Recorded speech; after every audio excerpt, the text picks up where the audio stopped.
ॐ अकूपारं तीर्त्वा जनकतनया पादकमले प्रणम्याथोऽलङ्का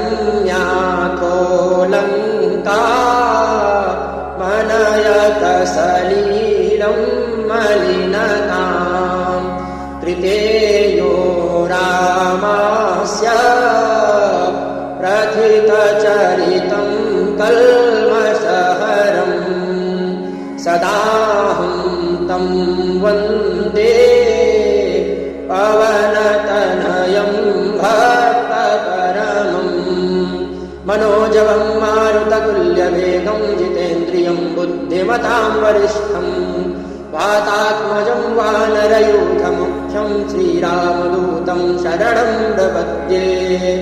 ॐ श्रीहनुमते नमः।